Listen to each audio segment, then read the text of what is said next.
Welcome to the bold analysis. George Natembeya, the Trans Nzoia governor's triumphant entry in Mulembe Nation after the week-long drama of arrests and court appearances, is actually a clear testimony that William Ruto strategy of employing isolation politics is not going to work. And when you critically analyze what happened during the day-long tour by George Natembeya, you'll appreciate the fact that the president is going to suffer a big blow in Western Kenya. And when you look at the matrix of winning the 2027 general election, the Western Kenya vote is increasingly becoming too complex to get a guarantee. Kindly subscribe to our channel, click the notification bell and like our videos. Thank you very much for supporting this podcast. In this podcast, we do it different. We give it a different approach, and that is a wider perspective. So if you really want to know, I know there have been trending videos about the crowds from Western, then you want to understand, then what does that portray for the president? And rather the political system, the political equation in the country. This is your podcast for you to understand that. Natembeya landed in Kisumu at 8 a.m., received only by a host of MCAs from Trans Nzoia County. And in the Kisumu airport, he did a short press briefing about what he was going to do during his tour of the Western region. Now, I paid attention to this because, number one, this was the first political appearance he was making after the arrests. Number two, I was also keen to find out whether Natembeya is going to market DCP, or rather is going to market the opposition side. And interestingly, we also wanted to hear on the issue of the Trans Nzoia. So his appearance coming out in public was a bit very critical. Now, its convoy sneaked all the way from Kisumu Airport to Luanda Market. They had a stopover in Luanda. Then they took through the Sabatia route all the way to Huisero and went to Kakamega. They had a rally in Kakamega, then from Kakamega to Bungoma. From Bungoma, it went all the way to Trans Nzoia, Kandui, and Kitale, Kiminini, and Kitale town, where he actually ended his rally. And when you look at the rousing welcome, the way all those stopovers, you will understand what it really means for this thing called Tawi. I think that what started as a Trans Nzoia movement has clearly morphed up into a Mulembe Nation movement. And it is no longer a casual thing just to ignore. And if you make an assumption that Natembeya is only for Trans Nzoia, probably you'll be making a wrong assumption. Just have a look at these videos.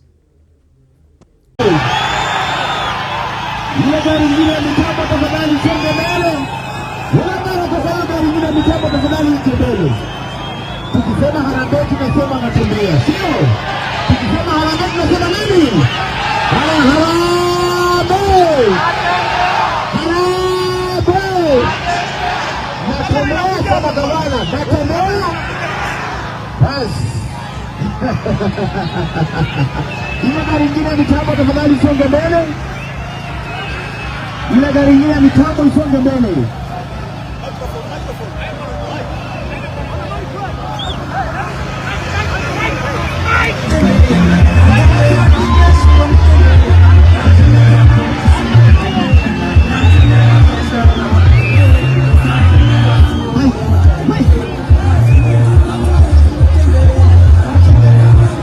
Mimi naamini nimewafanyia kazi nzuri. Kweli ama uongo? Tunaanza safari, tulianza kaunti ambayo ilikuwa ndani ya shimo. tumeitoa ndani ya shimo. Mumeanza kuona maendeleo, si ndio? Munaona maendeleo amuoni? Mimi leo nimetokea Kisumu, nikaenda Vihiga, nikaenda Kakamega, nikaenda Malava, nikaenda Webuye, nikaenda Bukembe, nikaenda Bungoma, nikaenda Kandui, nikaenda Mayanja, nikaenda Chwele, nikaenda Teremi, nikaenda Kimilili, nikaenda Kamukuywa, nikaenda Zegendu, nikaenda Kiminini.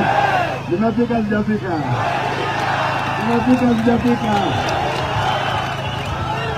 Na kila mahali ambao nimepitia imekuwa ni mapenzi tuputupu. Kuna wala ambao wanasema Natembeya ametumia mamilioni ya pesa kuleta watu. Nimetumia hata Ndururu. Hata Ndururu. Shetani afanye nini? Shetani afanye nini? Kila kitu ambayo Mwenyezi Mungu ameweka mkono. Hapo kifinya namna gani? Haiwezekani. So that is what I'm saying. That Natembeya inroad there is something that, and remember, he runs an isolation. He runs a narrative that Western Kenya is discriminated, is rather isolated. And that is why he's saying when opportunities come, Luhya Nation is not in the picture.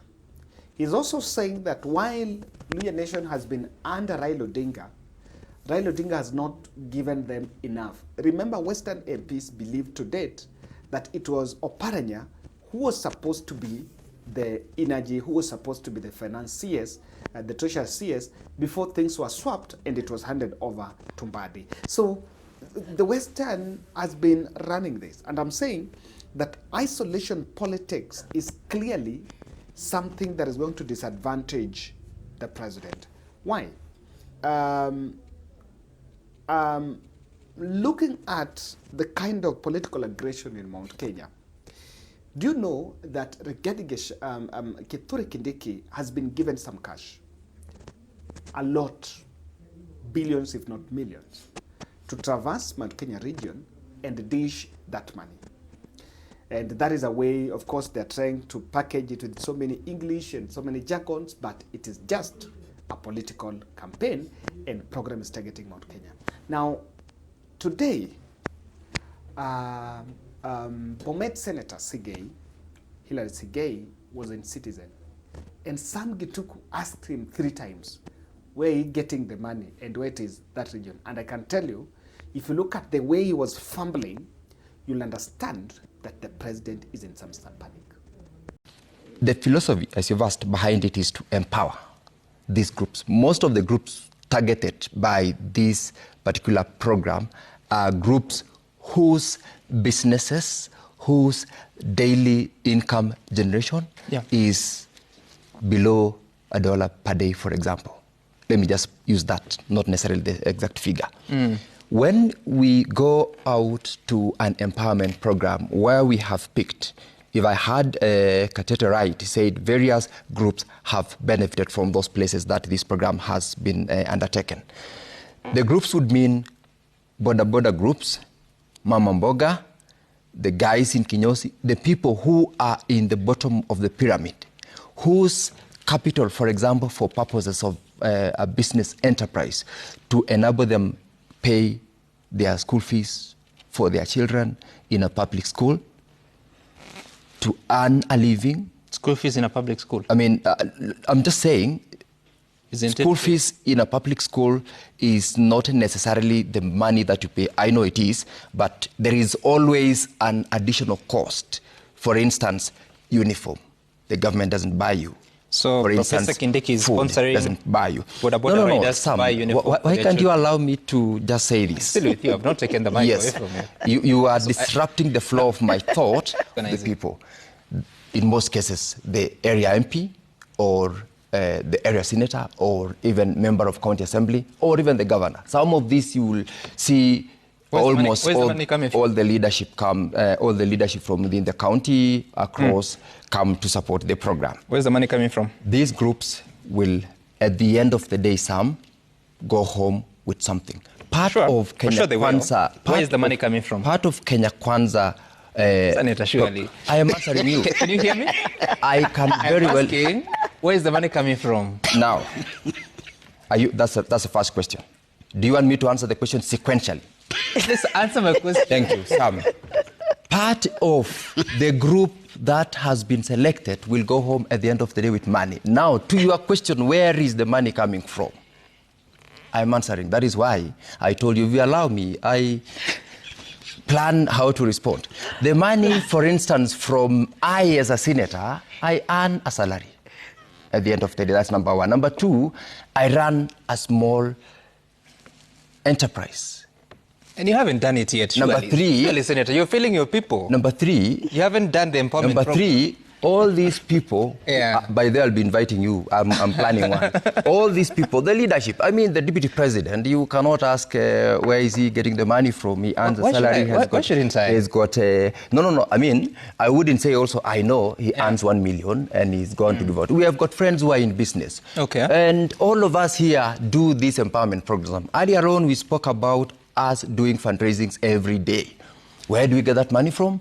And we must support our people to go to school. We must support those who have got medical bills to pay. We must support those who are bearing their own. So this money, Sam, I know your question is targeting... Where is the money coming from? Yes. Do you have a answer? I do not have a specific answer to you because it is something let me that is not very, very relevant to the empowerment program. Let's not deny... Sorry, what's not relevant? Let's not deny these people. No, wait. Let's not deny these people the benefits. Yes. On a serious, very serious note. I wanted to tell you something about the benefits that we are getting. Before you tell out me of about this the program. benefits, yes, you have told me it's an empowerment program. I have not interrupted you. You have spoken, and you have spoken to your issues.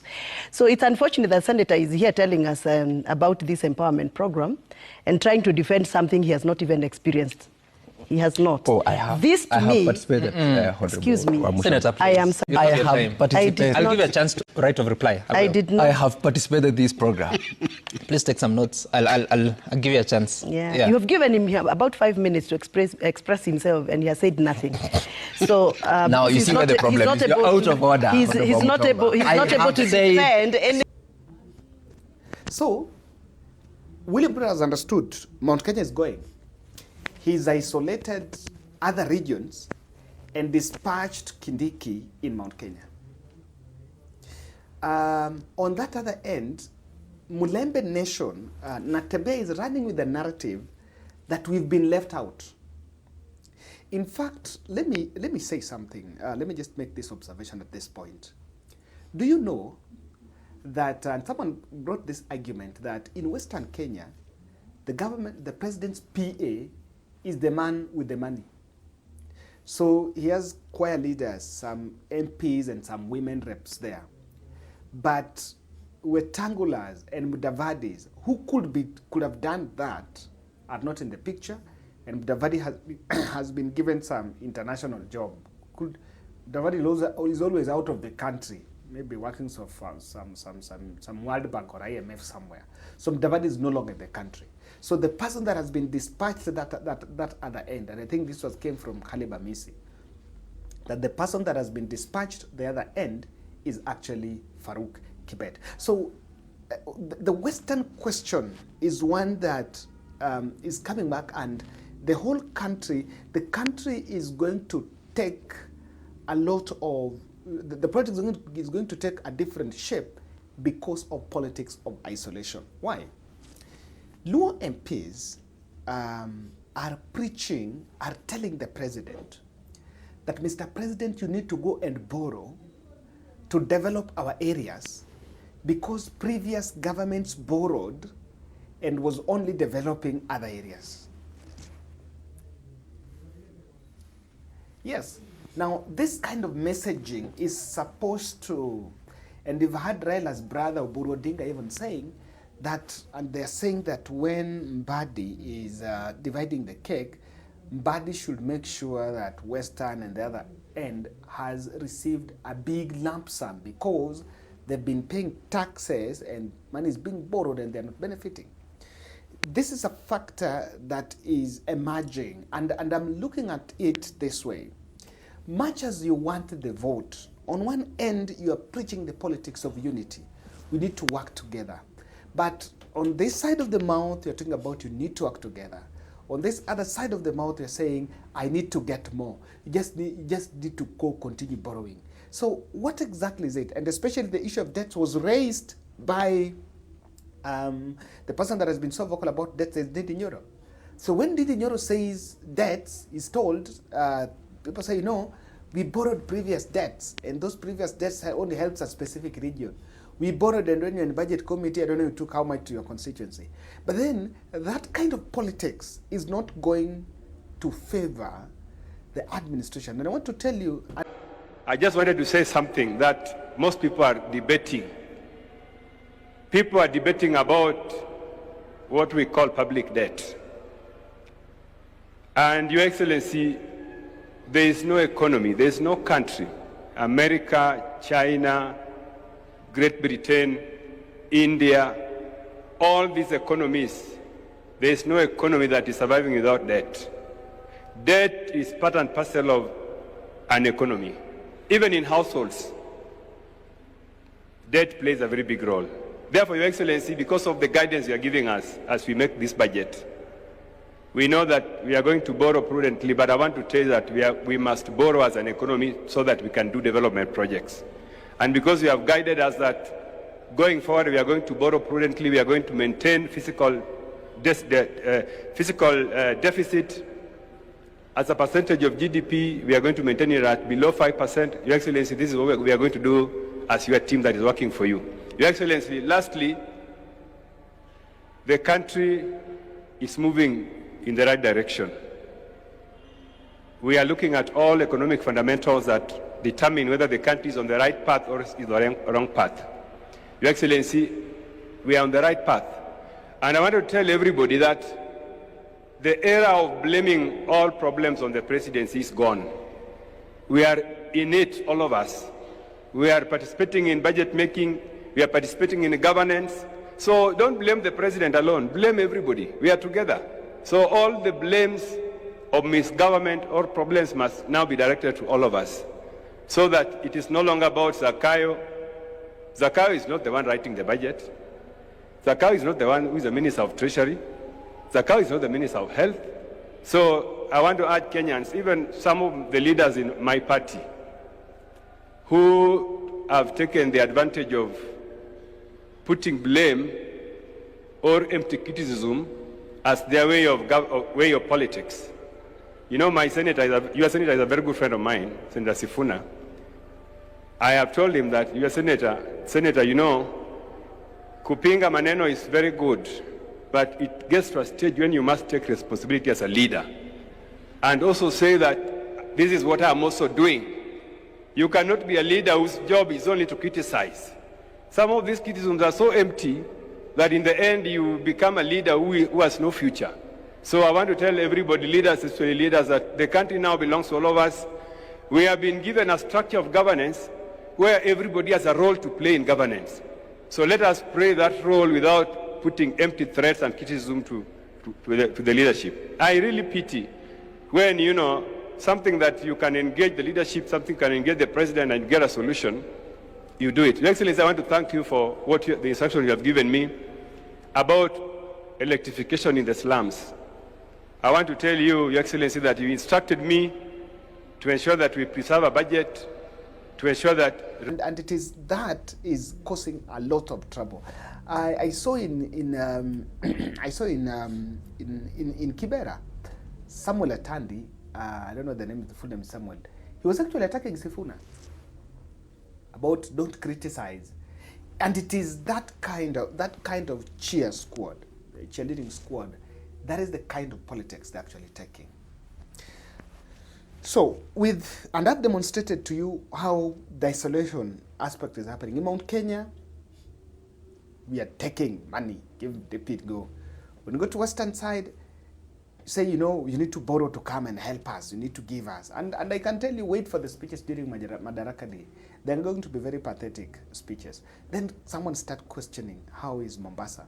Where is Mombasa in this question? where is the minority? And without, if the state is not careful, we are going to get into a hole that we might not be able to come out. Ruto isolation is the isolation card is a very dangerous one. And as I said, the Natembeya, the rousing Natembeya welcome in Mulembe Nation is something that should worry many, because Musalia and Wetangula can't show something for those positions. Yes, I strongly believe that much as Nahumisha was not very competent in the health docket, it can't be that both Nahumisha and Deborah Mlongo were all incompetent. They were in ministry, they were in a ministry that was undergoing a transition. There is huge money going to help, especially over the SHA transition. And it was in the interest of power insiders to ensure that, because that docket goes to Wetangula, that Wetangula doesn't get that docket. So, and at least we normally mention one about Wetangula. I don't know, if you look at the current cabinet, I don't know who is attributed to Musalia Mudavadi. Maybe if you have one, you can tell me. I don't know. I honestly can't get one.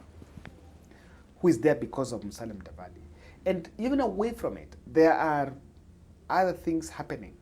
I've seen MPs going to Mount Kenya, and remember, this is the same politics of isolation. MPs going to Mount Kenya and saying, we met the president, and then the president gave us some TSC letters, and so you need to tell your MP to go and meet the president. That has been happening. But if we are not careful, it's not going to work well. The other issue is the death of UDA. Much as NC did not have, much as NC had some MCAs, probably one MP also in Vihiga, but it was a big blunder for Musalia Mudavadi to fold NC. So it is Ford Kenya, of course UDA is dead very fast. It is Ford Kenya that is supposed to battle with DAP that Kenya Natembeya wanatumia. I don't know, compare that and you compare the leadership of Ford Kenya, Moses Wetangula, who is a speaker, will not have a lot of vibrancy in the politics, in the ground politics. So it's a bit complex, and that is why I'm feeling like Natembeya is going to give it a blow. Number three, you remember the 30% government promise. Western professionals have been asking, where is the 30% government promise that we were told? The ambassadors, I don't know, the CSS and all that. Those were not fulfilled. And I think, lastly, Raila ODM axis is diminishing. So that cannot be a very good campaign tool to try to win vote on favor of William Ruto. Ladies and gentlemen, thank you. Let's meet in the next.